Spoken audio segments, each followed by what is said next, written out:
और इसलिए परीक्षा के संदर्भ में अगर आप कहें तो मैं इतना ही कहूंगा कि एक समय एक काम, जब पढ़ना है तो केवल पढ़ो, हर तरफ से मन और बुद्धि को हटा के केवल किताब में लगा दो, हर चीज आपके दिमाग में बैठती जाएगी। और रट्टू तोता मत बनो, चीज को समझने की कोशिश करो। एक बार समझ ली तो भाव और शब्द अलग हो सकते हैं, तुम बड़ी से बड़ी सफलता प्राप्त करोगे। और मुझे पता है, आज लगभग मुझे पता है 16.5 लाख से ज्यादा विद्यार्थी जुड़े हैं। तुम में से हर एक अद्भुत और अनोखा है, बड़े से बड़ा काम कर सकता है किसी भी क्षेत्र में। पहली चीज आत्मविश्वास, दूसरी एकाग्र चित्तता कि मैं जिस समय जो कर रहा हूं वही करूंगा। लक्ष्य तय करो, रोड मैप बनाओ और उस पर मन और बुद्धि लगा के चल जाओ, सफलता सुनिश्चित है। कोई ताकत दुनिया की तुम्हें रोक नहीं पाएगी। बहुत बहुत धन्यवाद माननीय मुख्यमंत्री जी। निसंदेह आपके प्रेरक वचनों ने प्रदेश के युवाओं को एक नई सकारात्मक दिशा प्रदान की है। माननीय, शिक्षा ही समाज के विकास की मुख्य धुरी है। बिना शिक्षा के सुसमृद्ध समाज की कल्पना करना भी असंभव है। इसी विषय में प्रदेश के विभिन्न क्षेत्रों के छात्र छात्राएं आपसे प्रश्न पूछना चाहते हैं, जिसमें प्रमुखतः छतरपुर की खुशी करवरिया एवं नीलेश तिवारी, भिंड की लक्ष्मी भदौरिया, गुना की छाया तिवारी, चंबल की नेहा कुशवाहा एवं छतरपुर की पुष्पा कुशवाहा शामिल हैं। मैं आग्रह करूंगी सागर संभाग के छतरपुर जिले से महाराजा छत्रसाल बुंदेलखंड विश्वविद्यालय की खुशी करवरिया से कि वे माननीय मुख्यमंत्री जी के समक्ष अपना प्रश्न रखें। आग्रह खुशी करवरिया, छतरपुर से। खुशी बेटी खुश रहो हमेशा। वैसे तो नामी में खुशी जुड़ी हुई है, लेकिन खुशी नहीं, सब खुश रहें, प्रसन्न रहें, यही शुभकामनाएं मेरी। बहुत बहुत धन्यवाद मामा जी। माननीय मुख्यमंत्री जी को मेरा सादर अभिवादन। प्रणाम। खुशी करवरिया, यूटीडी महाराजा छत्रसाल बुंदेलखंड विश्वविद्यालय, जिला छतरपुर, संभाग सागर, एमए अंतिम वर्ष की छात्रा हूँ। श्रीमान जी से मेरा यह प्रश्न है कि बहुत सी छात्र एवं छात्राएं हैं जो एमबीए करना चाहते हैं, किंतु आर्थिक समस्याओं के कारण वे असमर्थ हैं। इस हेतु मैं आपसे विनय पूर्वक यह सुनिश्चित करना चाहती हूँ कि गरीब एवं मध्यम वर्गीय परिवार के छात्रों की पढ़ाई में कोई बाधा उत्पन्न ना हो, इसके लिए शासन की क्या योजनाएं हैं एवं आपकी सरकार निर्धन छात्र छात्राओं की सहायता हेतु किस प्रकार से प्रयासरत है। महोदय, इस संबंध में कृपा करके हम समस्त छात्र छात्राओं का मार्गदर्शन करने की कृपा करें। माननीय मुख्यमंत्री जी, धन्यवाद। खुशी बेटी, कोई भी विद्यार्थी धन के अभाव में पढ़ाई से वंचित ना रहे, क्योंकि एक बात तो मैंने पहले कह दी कि टैलेंट तो सब में है। अब टैलेंट है लेकिन एडमिशन भी हो गया, लेकिन एडमिशन होने के बाद फिर फीस का इंतजाम कैसे करें, यह एक बड़ी समस्या थी। और मुझे यह कहते हुए खुशी है कि पहले हमने, जो हमारे छोटे छोटे बेटे बेटियां भी हैं, उनको निःशुल्क किताबें मिले, 8वीं तक यूनिफॉर्म मिले, दूसरे गांव जाए तो साइकिल मिले। फिर दिमाग में ये आया कि 12वीं में अगर बेटी अच्छे नंबर ले आए तो हमने 2 योजनाएं बनाई थी। एक योजना बनाई थी कि जो 75% से ज्यादा बीच में मार्क्स लेके आएंगे या सीबीएसई में 85% से ज्यादा, उनको लैपटॉप देने की योजना। इस बार कोविड के चक्कर में वो रह गई थी, इस साल फिर उसको चालू करेंगे। लेकिन उसके साथ साथ एक योजना बनाई थी गांव की बेटी योजना। लगभग 1,76,000 बेटियों को इस साल भी लाभ दिया है। गांव की बेटी योजना के अंतर्गत 60% से ज्यादा मार्क्स लेके जो जो बेटियां आती है, उनको 5,000 रुपए की विशेष राशि दी जाती थी। लेकिन इसके बाद मेरे मन में आया कि शिवराज, सवाल केवल इतना नहीं है। अगर किसी का एडमिशन मेडिकल कॉलेज में हो जाए, चिन्हित इंजीनियरिंग कॉलेज में हो जाए, आईआईएम में हो जाए, आईआईटी में हो जाए, किसी विदेशी यूनिवर्सिटी में हो जाए और उच्च शिक्षण संस्थान में हो जाए और पैसे पास ना हो तो क्या करें। एक रास्ता था कि बैंक से लोन ले लें, एजुकेशन लोन। लेकिन लोन बोझ जैसा लगता है, इसलिए मेरे प्रिय बेटा और बेटियों, 2 योजनाएं हमने बनाई। आज मैं आपको फिर उनको बताना चाहता हूं। एक, मुख्यमंत्री मेधावी विद्यार्थी योजना। अगर बेटी ने कहा MBA करना चाहते हैं तो MBA के लिए आप जानते हैं एंट्रेंस एग्जाम होता है। IIM इंदौर में भी आप जानते हैं, कई हमारे यूनिवर्सिटीज में BBA MBA के कोर्सेज हैं, अलग अलग यूनिवर्सिटीज में महाविद्यालय में हैं। तो हम एंट्रेंस एग्जाम के माध्यम से हम प्रवेश ले लें, और प्रवेश लेने के बाद आता है फीस का सवाल। तो मुख्यमंत्री मेधावी विद्यार्थी योजना में यह तय किया गया था, आज भी वो योजना लागू है। बीच में जरूर मामा नहीं रहे थे तो योजना गड्ढे में चली गई थी। मामा नहीं रहे थे मतलब यहाँ नहीं, उधर नहीं गए थे, मुख्यमंत्री नहीं रहे थे। अब हमने फिर से उस योजना को पूरी क्षमता के साथ प्रारंभ किया है। जो हमारे बच्चे 75% 12th में CBSE में 85% नंबर लाते हैं, और उनका एडमिशन, इसमें कोई जाति और समाज का अंतर नहीं है। किसी भी समाज के वर्ग से आते हो, बेटा बेटियों में क्या भेद करना, जाति पाति पूछे नहीं कोई, हरि को भजे सो हरि को होई। तो उनकी फीस भरवाने का हमने फैसला किया। मुख्यमंत्री मेधावी विद्यार्थी योजना नंबर 1। दूसरी एक संबल योजना, जिसके अंतर्गत निर्धन परिवारों से आने वाले बेटा बेटियों की उच्च शिक्षा की फीस भरवाई जाती है। आज मैं आपको प्रसन्नता के साथ बता रहा हूं, ये केवल कह नहीं रहा हूं। पिछले 2 साल में भी IIM में 25 बच्चों की 2,50,00,000 रुपए से अधिक की फीस की प्रतिपूर्ति की गई। ऐसे ही टेक्निकल एजुकेशन के क्षेत्र में 2,981 विद्यार्थियों के 28 करोड़ रुपए की फीस हमने जमा करवाई। मध्य प्रदेश में जो IIT है, NIT है, NIFT है, आईसर संस्थानों में 206 विद्यार्थियों के 6 करोड़ रुपए की फीस जमा करवाई। एक नहीं, ऐसे कुल मिला के 67,000 बेटा बेटियों के 237 करोड़ रुपए की फीस भरवाने का इंतजाम सरकार की तरफ से किया गया है। उदाहरण मैं 1-2 आपको देता हूं। एक बेटी है मोहन जी उज्जैन की, उज्जैन की बेटी सोनम टैगोर, वो UK में पढ़ रही है, MBA कर रही है। सरकार ने उसकी फीस 45,71,000 रुपए की प्रतिपूर्ति की है, ताकि उस बेटी की पढ़ाई ना रुके। भोपाल का एक बेटा है निदित पवार भी UK इंटरनेशनल बिजनेस मैनेजमेंट का कोर्स कर रहे हैं। उनकी 40,77,000 रुपए की फीस की प्रतिपूर्ति सरकार ने की है। महू के बेटा है पुष्कल मसानी, ये ऑस्ट्रेलिया से प्रोजेक्ट मैनेजमेंट इंजीनियरिंग का कोर्स कर रहे हैं। इनकी भी 55,48,000 रुपए की फीस भरवाई गई है। मैं अपने सारे भांजे भांजियों को आश्वस्त करता हूं, मेरे बेटा बेटियों, मेहनत से पढ़ाई करो। अपने टैलेंट के बल पर नीट की परीक्षा के माध्यम से मेडिकल कॉलेज में अगर एडमिशन हो गया तो मेडिकल कॉलेज की 1 साल की पढ़ाई की फीस है।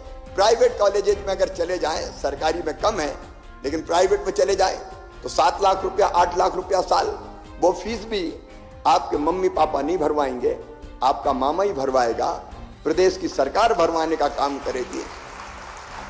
और इसलिए खुशी के माध्यम से मैं सब बच्चों से कहना चाहता हूं, आप पढ़ाई की चिंता करें, फीस की चिंता से मामा निपट लेगा, सरकार व्यवस्था करेगी। आगे बढ़ते रहो, पीछे मुड़ के देखने की आवश्यकता नहीं है। और कहीं कोई कमी लगेगी तो फिर नई योजना बना देंगे, उसकी भी चिंता मत करना। बहुत बहुत धन्यवाद माननीय मुख्यमंत्री जी। शिक्षा के क्षेत्र में हमारी सरकार ने विभिन्न योजनाएं लागू की हैं ताकि मध्यवर्गीय लोगों को उसका उचित लाभ मिल सके। माननीय, दिन प्रतिदिन नौकरी के अवसर चुनौतीपूर्ण होते जा रहे हैं, जिसका सबसे अच्छा विकल्प स्वरोजगार है, जिसके माध्यम से जरूरतमंद लोगों को नौकरी के अवसर दिए जा सकते हैं। महोदय, स्वरोजगार के विषय में कुछ छात्र छात्राएं आपसे प्रश्न पूछना चाहते हैं, जिनमें प्रमुखतः उमरिया की कीर्ति सिंह एवं नंदिनी गुप्ता, ग्वालियर की रुचि रजावत, छिंदवाड़ा के आकाश पटेल, दतिया के मुकेश ताम्रकार, अशोकनगर के राजीव मालवीय शामिल हैं। मैं शहडोल संभाग के उमरिया जिले की शासकीय स्नातकोत्तर महाविद्यालय की छात्रा कीर्ति सिंह से अनुरोध करूंगी कि वे माननीय मुख्यमंत्री जी के समक्ष अपना प्रश्न रखें। आग्रह कीर्ति सिंह, उमरिया से। Good afternoon, our honorable Chief Minister sir and dear Mama ji. I am Kirti Singh Chauhan from RBPS College, Umaria, BCom first year. Sir, my question is, हमें पढ़ाई के साथ साथ अपने करियर की भी चिंता रहती है। हम नौकरी या स्वरोजगार करना चाहते हैं, तो इसके लिए शासन कैसे सहायता कर सकता है? इसके साथ ही कौशल विकास के लिए शासन की कोई योजना है? धन्यवाद। कीर्ति ने बहुत जबरदस्त सवाल पूछा है। पढ़ने के बाद क्या करें, कैरियर की भी चिंता है। और ये बात सच है। कई बार ये होता था कि पढ़ाई कर रहे हो, हम पूछते थे क्या कर रहे हो, बोले 12th में पढ़ रहे हैं। इसके बाद क्या करोगे, बोले बीएससी करेंगे। बीएससी के बाद क्या करोगे, एमएससी करेंगे। एमएससी के बाद क्या करोगे, बोले लॉ कर लेंगे। उसके बाद क्या करोगे, तो बोले पता ही नहीं है। सचमुच में अगर ऐसी पढ़ाई जो दिशा ही निर्धारित ना कर सके, तो बच्चों को अपना भविष्य अंधकार में लगता है। भूखे भजन ना होए गोपाला, धर लो अपनी कंठी माला। बाकी सब चीजें तो करनी है, लेकिन रोजगार की चिंता भी करनी है। रोजगार का सवाल आज दुनिया का प्रमुख सवाल है सचमुच में। और जो सवाल यहां पूछा है कीर्ति ने, मैं उसके उत्तर के रूप में, देखिए, रोजगार के लिए, कैरियर के लिए एक नहीं अनेकों विकल्प है। पहली चीज तो मैं मेरे बेटा बेटियों से फिर ये कहना चाहता हूं, अपने आप पे भरोसा रखो। अपने आप पे भरोसा रखो। अगर आप कोई लक्ष्य तय करेंगे कि मुझे ये करना है और उसको प्राप्त करने की कोशिश करेंगे, तो लक्ष्य हासिल कर ही लेंगे। लेकिन राहें कौन सी है? देखो, रोजगार के 3 ही रास्ते हैं। नंबर 1, सरकारी नौकरी। यूपीएससी की परीक्षा होती, पीएससी की परीक्षाएं लगातार मध्य प्रदेश में हो रही है। अलग अलग शासकीय सेवा में भर्ती के कार्यक्रम चल रहे हैं। इस साल भी लगभग 1 लाख भर्तियां हम करने वाले हैं, अलग अलग संवर्गों की। तो एक मार्ग है अपने पास कि हम शासकीय सेवा की तरफ बढ़ें, उसके लिए तैयारी करें, कॉम्पिटिटिव एग्जाम में बैठें, सफल हो और शासकीय सेवा के माध्यम से प्रदेश की, देश की सेवा करें। लेकिन सब शासकीय सेवाओं में जा नहीं सकते, ये भी सच है। अब मोहन जी तो लगातार कोशिश कर रहे हैं, और बच्चे कॉलेज में आए, और बच्चे कॉलेज में आए, और कॉलेज में एडमिशन लें। लेकिन बड़ी संख्या में बच्चे अगर पढ़ाई कर रहे हैं, तो सबको व्यवहारिक रूप से सरकारी नौकरी संभव नहीं है। और इसलिए कीर्ति ने जो सवाल पूछा, क्या स्वरोजगार के भी कोई मार्ग है, क्या रास्ते हैं क्या, तो मैं आज उसी दिशा में कहना चाहता हूं। कल ही हमने एक बहुत प्रमुख योजना, मुख्यमंत्री उद्यम क्रांति योजना लॉन्च की है। मैं अपने बेटा बेटियों को यह बताना चाहूंगा कि इस योजना के अंतर्गत 12वीं पास हो, 12वीं पास, और अगर वो अपना छोटा उद्योग लगाना चाहता है, सर्विस सेक्टर में अगर कोई बिजनेस करना चाहता है, उसके पास इनोवेटिव आइडिया है, उसको वो आगे बढ़ाना चाहता है, तो 1 लाख से लेके 50 लाख रुपए तक का लोन बैंक देंगे। लेकिन बैंक लोन देने के पहले गारंटी मांगते हैं कि पहले गारंटी तो कोई दे। अगर बच्चों ने पैसा नहीं दिया तो वापस कौन करेगा? तो उसकी चिंता मत करना। लोन वापस करने की गारंटी, कोलेटरल, वो आपके मम्मी पापा को नहीं लेना है, मामा ही लेगा, प्रदेश की सरकार लेगी। ये हमने फैसला किया है ताकि बच्चों को कोई दिक्कत ना हो। हमने ये भी तय किया है कि 7 साल तक 3% इंटरेस्ट सब्सिडी, मतलब ब्याज का पैसा, वो भी सरकार की तरफ से हम जमा करवाएंगे, ताकि 7 साल में आपका काम धंधा, उद्योग या सर्विस सेक्टर का कोई प्रोजेक्ट वो ठीक ढंग से काम करने लगे।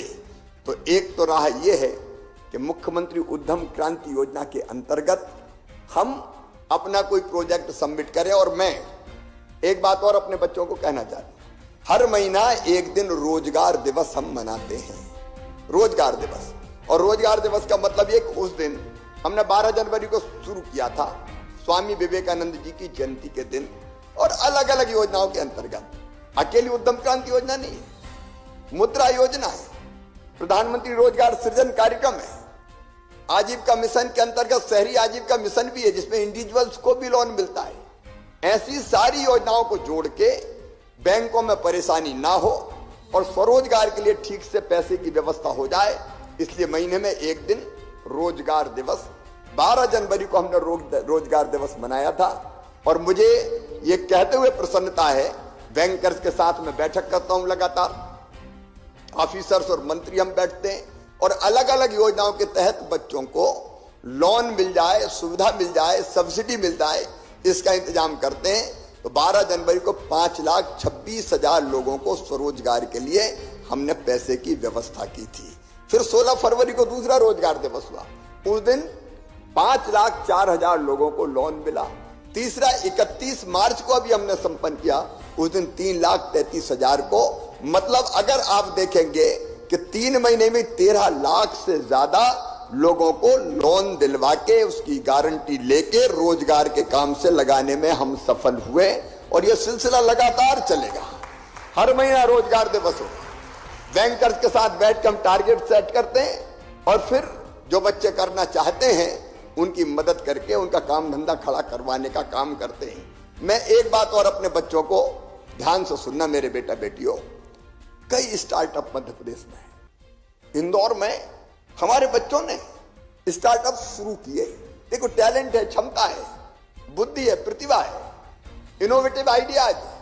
लेकिन अगर इनोवेटिव आइडियाज को इंप्लीमेंट करने के लिए धन की व्यवस्था हो जाए, कुछ सहयोग मिल जाए, तो हम अपना स्टार्टअप शुरू कर सकते हैं। इंक्यूबेशन सेंटर हमने सारे प्रमुख शहरों में बनाए, भोपाल में, इंदौर में, ग्वालियर में, जबलपुर में, रीवा में, सागर में इंक्यूबेशन सेंटर काम कर रहे हैं जो आपके इनोवेटिव आइडियाज को आगे बढ़ाने का काम करते हैं। और अभी हमने स्टार्टअप नीति बनाई है जिसको मैं लॉन्च करने वाला हूं। हमने तय किया है कि स्टार्टअप्स अगर आपके पास है, इनोवेटिव आइडिया है, कई बच्चों के पास रहते हैं, चमत्कारिक ऐसे होते हैं कि कई बार आश्चर्य होता है कि छोटे छोटे बच्चे ये सोच के अलग नई चीज बना देते हैं। तो ऐसी चीज अगर आप बनाते हैं, स्टार्टअप्स को शुरू करना चाहते हैं, तो इसमें निवेश के लिए हमने तय किया है कि ऐसे स्टार्टअप्स जिनको सेबी या आरबीआई द्वारा जिनके निवेश को मान्यता प्राप्त है, उनको निवेश का 15% अनुदान के रूप में हम देंगे, 15 लाख रुपए तक अधिकतम, ताकि 15 लाख रुपया तक मिल जाए और वो अपने स्टार्टअप्स को आगे बढ़ाने का काम कर पाए। ये अनुदान है, ये लोन नहीं है, उसकी व्यवस्था अलग होगी। इसमें हम ये भी कर रहे हैं कि अगर इंक्यूबेटर्स हैं तो उनको 5 लाख रुपए तक की आयोजनों की सहायता वो भी हम देने का काम करेंगे। एक बात और हमने तय की है, रीज रेंटल सहायता जिसको हम कहते हैं, अगर वो कहीं किराए पे स्थान लेके अपने स्टार्टअप्स को प्रारंभ करना चाहता है तो लीज रेंटल सहायता में हम जो किराया होगा उसका 50% किराया हम देंगे, ताकि पैसे का ज्यादा बोझ बच्चों पर ना आए। और इसमें भी एक बार देने की लीज रेंटल किराया 5,000 रुपए 3 साल तक हम लगातार देंगे। इसके अलावा अगर कोई पेटेंट कराना चाहता है अपने प्रोडक्ट को, अपने आइडियाज को, तो 5 लाख रुपए की सहायता उसमें भी देने का काम करेंगे। फिर प्रशिक्षण व्यय पूर्ति का जो रोजगार आप देंगे, आप अगर आपके पास स्टार्टअप्स है तो बच्चों को काम पे लगाएंगे, उनको प्रशिक्षण देने की जरूरत होगी, तो ऐसे बच्चों को जिनको आप प्रशिक्षण दे रहे हैं उनको भी प्रशिक्षण व्यय की पूर्ति 13,000 रुपया प्रति वर्ष के हिसाब से करने की योजना बनाई है। रोजगार सृजन के लिए भी अगर आप उनको परमानेंट जॉब देते हैं तो उनका जो सैलरी है वो सैलरी 5,000 रुपये प्रति कर्मचारी वो भी हम देने का काम करेंगे। स्टार्टअप नीति में कई तरह की ऐसी चीजें कि जो आपको स्टार्टअप्स को प्रारंभ करने में सहयोगी होगी हमने रखी है, और इसलिए इसका आप ढंग से अध्ययन कीजिए। अगर इनोवेटिव आइडिया आ जाए तो उस आइडिया को कभी मरने मत देना, उसको आगे बढ़ाने की कोशिश करना, ताकि उस आइडिया के माध्यम से आप प्रदेश को, देश को नई दिशा दे सको। और रोजगार, स्वरोजगार की जो योजनाएं हैं उन पर भी आप, जो मैंने पहले बताया है, सहायता प्राप्त करके अपना काम खड़ा कर सकते हो। मैं चाहता हूं मेरे बेटा बेटियों, मध्य प्रदेश के बच्चे नौकरी मांगने वाले नहीं, नौकरी देने वाले बन जाएं। ये हो सकता है। अगर आपने पॉलिटेक्निक से डिप्लोमा किया है, आपने टेक्निकल एजुकेशन इंजीनियर हैं, आप अगर कॉन्ट्रैक्टर बनना चाहते हैं, हम कॉन्ट्रैक्टर में भी वही मुख्यमंत्री उद्यम क्रांति जो योजना है उससे पैसे दिलवाने का काम करेंगे। और रास्ता बेटा बेटियों अनेकों है। सवाल है हिम्मत से उस रास्ते पर चलने की। आप चले तो सफलता निश्चित तौर पर सुनिश्चित है। और एक बात और मैं आपको ये कहना चाहता हूं कि जितने बड़े बड़े उद्योगपति हुए हैं उनमें से कई जन्मजात उद्योगपति नहीं थे। स्वर्गीय धीरू भाई अंबानी कहते हैं अपने जेब में 500 रुपया रेख के मुंबई आए थे और धीरे धीरे प्रयास करते करते रिलायंस नाम का एम्पायर खड़ा कर दिया। अपने प्रदेश के, अपने देश के, अपने प्रदेश के कई बच्चे चमत्कार कर रहे हैं। अपने देश के, अपने भारतीय मूल के कई लोगों को आप देख रहे हैं सिलिकॉन वैली में धूम मचा रहे हैं। और इसलिए आत्मविश्वास से और उत्साह से भरो। अनेकों रास्ते मैंने आपको बताए, उन रास्ते पर चलकर आगे बढ़ो और दूसरों को भी रोजगार देने का काम करो। एक और जो बात कौशल उन्नयन की पूछी थी कीर्ति ने, कौशल उन्नयन के लिए एक तो भोपाल में ग्लोबल स्किल पार्क बन रहा है, सिंगापुर के सहयोग से हम बना रहे हैं। और उसमें ऐसी ट्रेनिंग हम देंगे, काम ऐसा सिखाएंगे कि जिसके कारण कहीं भी तुरंत प्लेसमेंट हो जाए। सभी संभागीय जो हमारे ITI है उनको हम मॉडल ITI के रूप में डेवलप करने का काम कर रहे हैं। प्राइवेट यूनिवर्सिटीज भी इस दिशा में बहुत काम कर रही है। तो हम काम सीख के भी अपना काम प्रारंभ कर सकते हैं और दूसरी जगह भी जॉब प्राप्त कर सकते हैं। तीसरा रास्ता है, लगातार निवेश मध्य प्रदेश में आ रहा है। कोविड काल में भी मैं अपने बच्चों को बताना चाहता हूं 300 से ज्यादा उद्योग मध्य प्रदेश में आए, जिसमें 1 लाख से ज्यादा बच्चों को प्लेसमेंट मिलेगा। कई को मिल चुका है, कई को मिलने वाला है और नया नया निवेश लगातार आता रहे। कल ही मोहन बैठे मेडिकल डिवाइस पार्क उज्जैन के लिए हमने स्वीकृत करने का काम किया है। अलग अलग औद्योगिक क्षेत्र हम बना रहे हैं और अलग अलग सेक्टर में निवेश आ रहा है जिसमें हम रोजगार प्राप्त कर सकते हैं। तो ये अनेकों रास्ते हैं रोजगार प्राप्त करने के।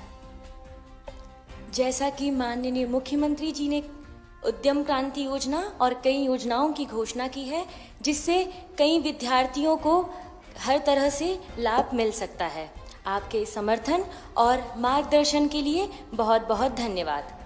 माननीय मुख्यमंत्री महोदय, बेटियों से भेदभाव के विषय में प्रदेश के विभिन्न क्षेत्रों से कई छात्र छात्राएं आपसे कुछ प्रश्न पूछना चाहते हैं, जिनमें रीवा से अंजलि शर्मा और आकांक्षा तिवारी, छिंदवाड़ा से मोनिका सिंह, ग्वालियर से प्रगति किरार, मोरैना से शैली तोमर, शिवनी से राहुल जैन, दतिया से सुल्ताना बानो।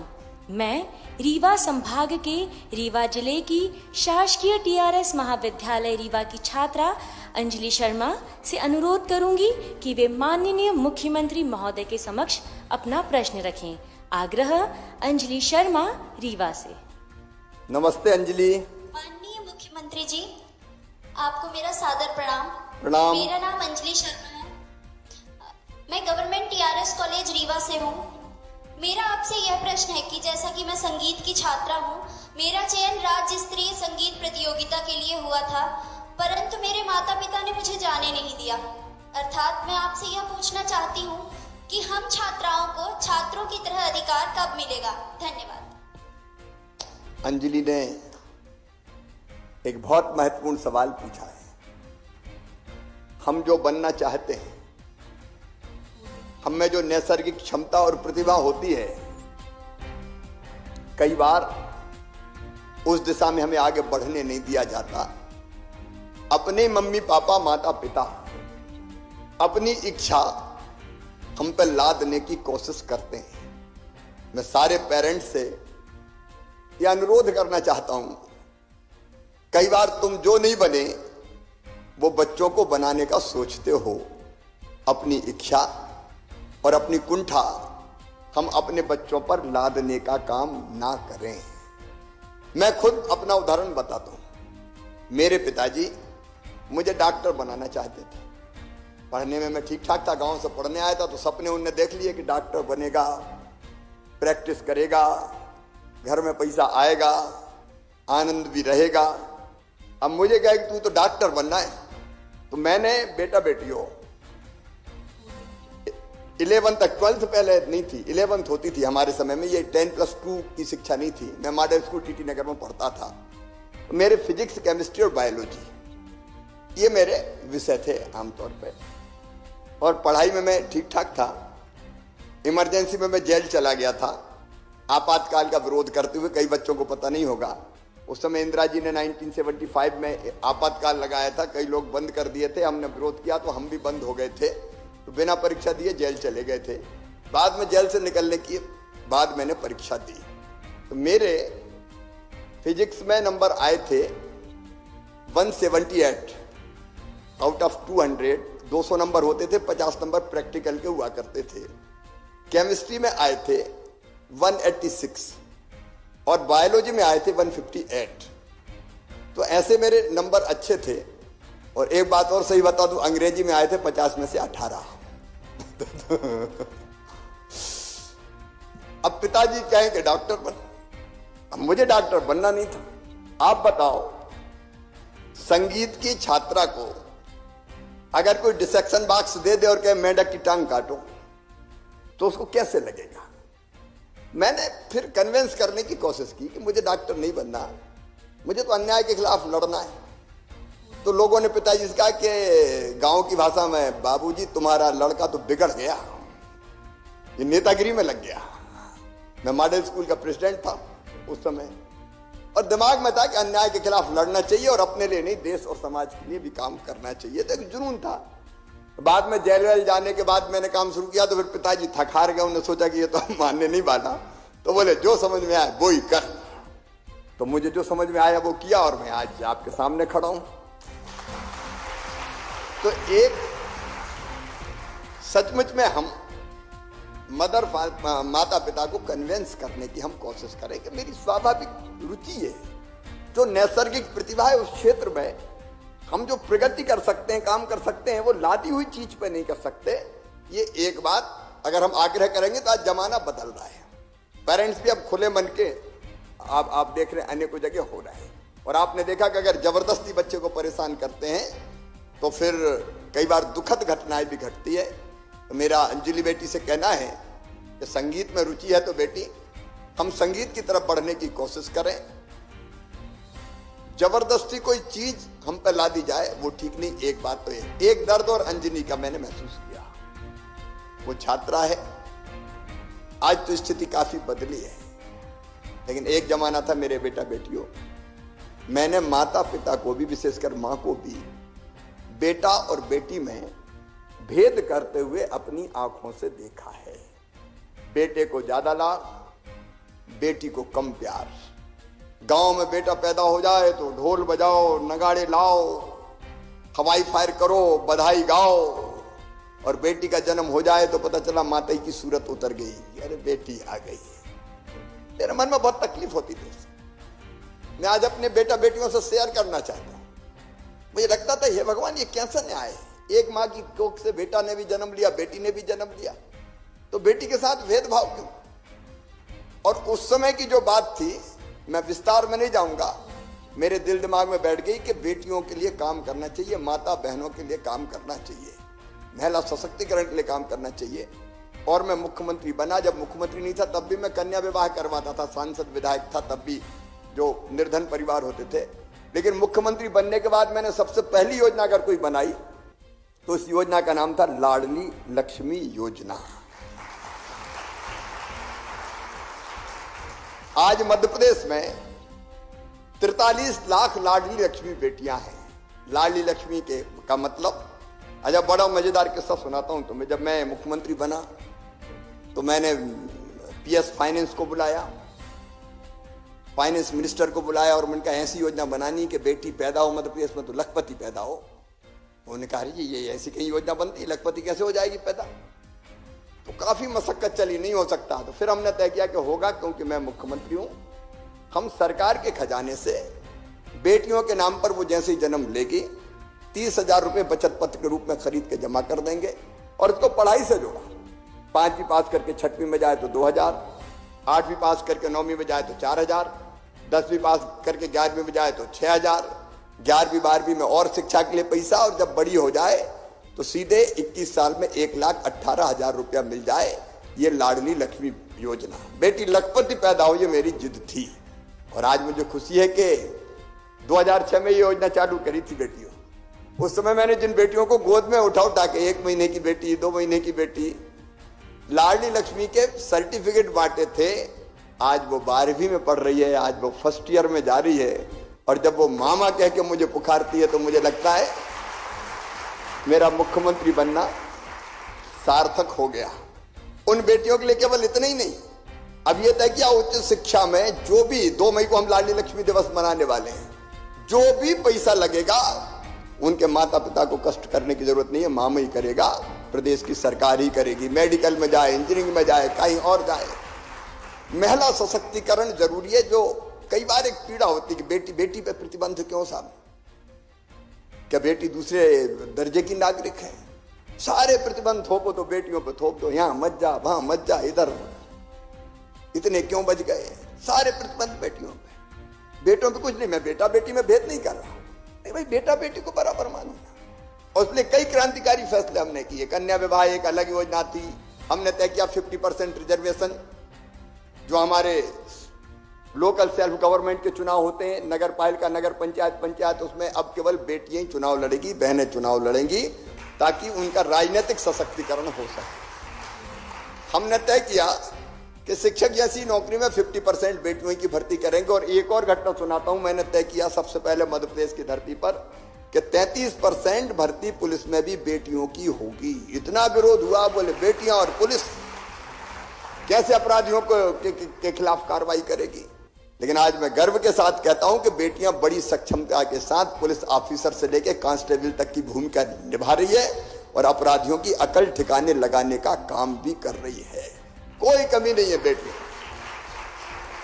ये कुछ माता पिता अगर ये सोचते हैं कि बेटा बुढ़ापे की लाठी का सहारा होता है, कुल का दीपक होता है, मैं बेटे की गारंटी नहीं ले सकता कि वो बुढ़ापे की लाठी का सहारा बनेगा, कि बुढ़ापे में लठ ठोंक देगा।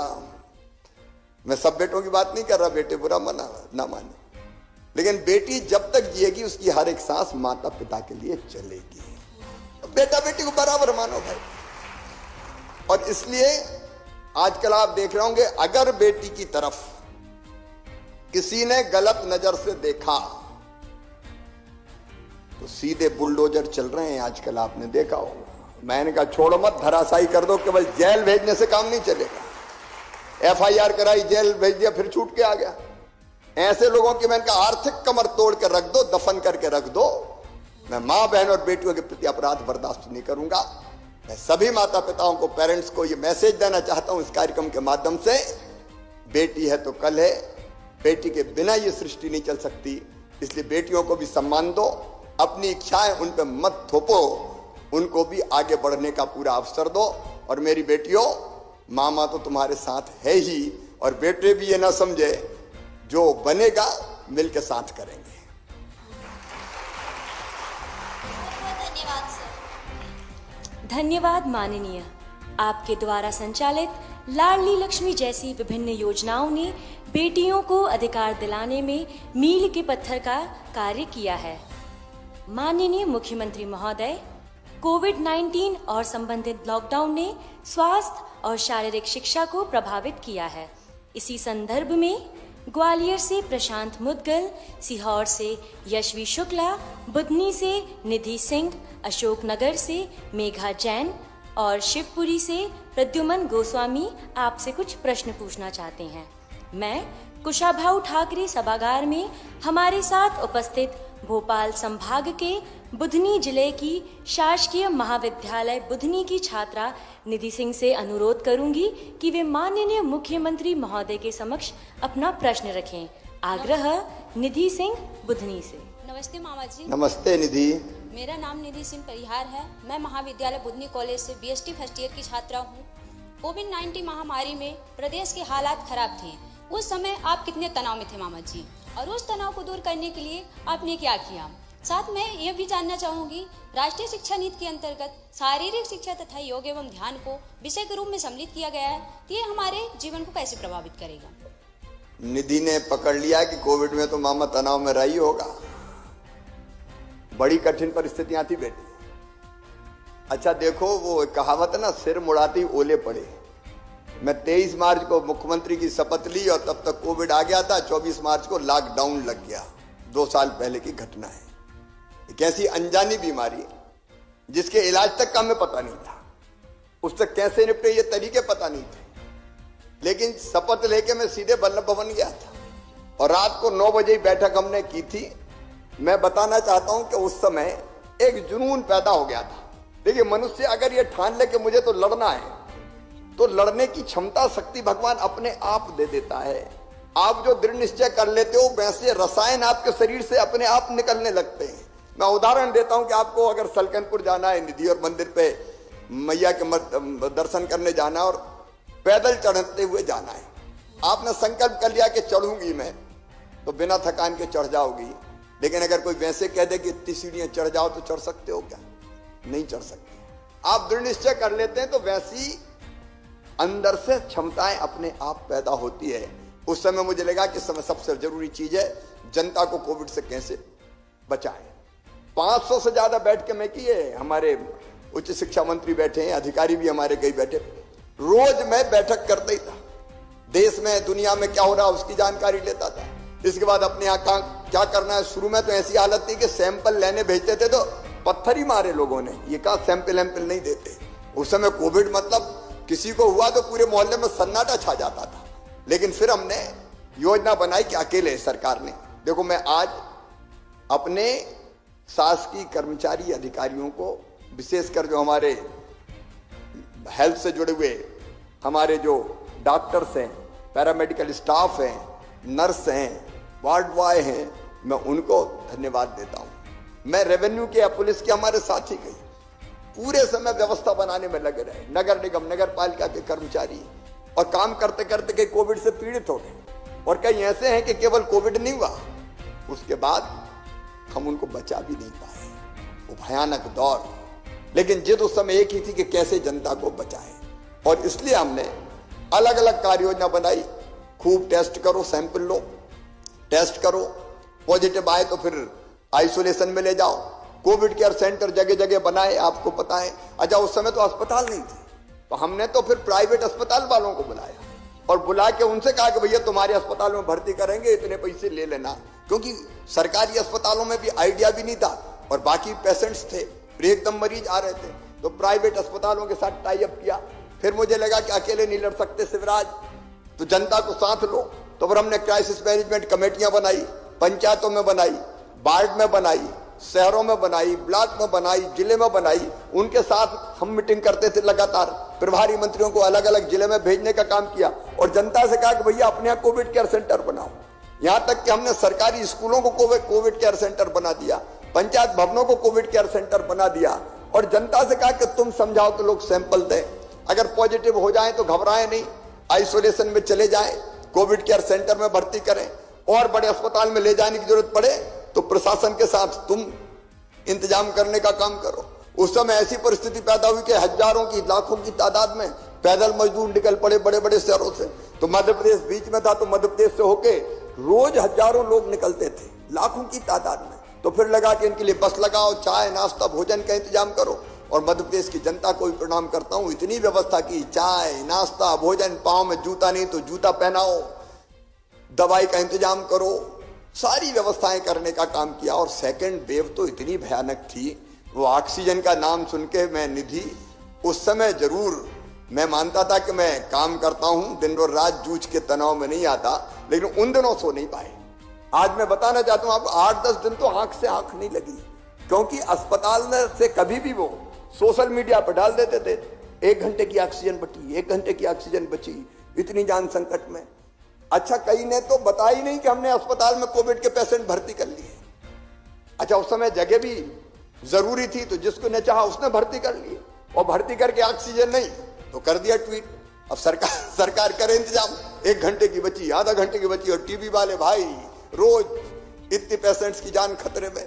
तो हमारी हालत ये थी कि ऑक्सीजन के टैंकर कैसे आए। प्रधानमंत्री जी को मैं धन्यवाद दूंगा, उनसे चर्चा की तो उन्होंने खाली टैंकर हवाई जहाजों से भिजवाए, ऑक्सीजन एक्सप्रेस ट्रेनें चली, और फिर सिलेंडर भर के कैसे हम अस्पतालों में पहुंचा पाए, इसका इंतजाम किया। टैंकर हमने किए।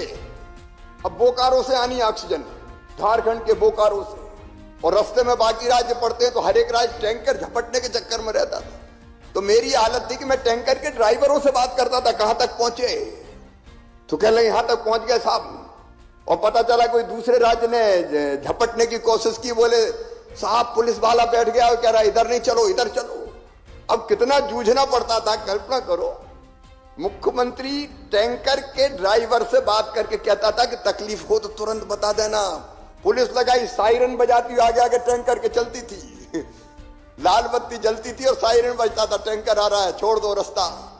महाभयानक समय था, लेकिन सच में जहां चाह होती है वहां राह को निकलना ही पड़ता है। दृढ़ इच्छा शक्ति थी, जनता साथ थी। बच्चों ने भी एनसीसी एनएसएस के मेरे बेटे बेटी बैठे, मैं सचमुच में उनको भी प्रणाम करता हूं। कई कामों में एनसीसी के एनएसएस के हमारे बेटा बेटी जुट गए। बड़ी मात्रा में यूथ निकला जिसने कोविड के संकट से निपटने में मदद की। और एक बात और कि ऐसे समय योग भी बहुत काम आता है। निधि ने बिल्कुल सही कहा कि देखिए, छोटी छोटी चीजों से नहीं तो आप घबरा जाते हैं, छोटी चीज से परेशान हो गए, अब क्या करें, अब क्या करें, अब आप ही घबरा गए तो प्रदेश का क्या होगा, फिर क्या करोगे। तो एक तो चिंता ये रहती थी। अब बताओ, मेरी पीएस थी जो, वो ही बीमार हो गई, हेल्थ डिपार्टमेंट का पूरा अमला अस्पताल में भर्ती हो गया। मैं जिनके सहारे काम कर रहा था, मैं पीएस के पूरा का पूरा हमारा जो कमिश्नर है, हेल्थ कमिश्नर का ऑफिस था, पूरा अस्पताल में भर्ती हो गया। अब वैसी परिस्थिति में धैर्य ना खोएं, रोज मैं कलेक्टरों से बात करता था, बीसी वर्चुअली में जोड़ता था, कहीं प्यार, कहीं डांट, कहीं फटकार, ये क्यों नहीं हुआ, ये क्यों नहीं हुआ। तो वो अद्भुत समय था, लेकिन इच्छा शक्ति के साथ के कारण। और दूसरी बात, मैं बच्चों को भी ये कहना चाहूंगा कि देखिए, तनाव जिंदगी में बहुत आते हैं, लेकिन अगर ढंग से आपने योग और ध्यान ये विधा सीख ली तो कई बार वैसे तनाव से निपटना भी आप सीख जाते हैं। आप मोहन जी भगवत गीता पढ़ाने की योजना बना रहे हैं, ये मैं बहुत बधाई दे रहा हूं उसके लिए। मुझे अभी मोहन बता रहे थे, श्रीमद् भगवत गीता का सामाजिक संदर्भ, ये विषय 2nd ईयर में पढ़ाया जाएगा, स्नातक द्वितीय में।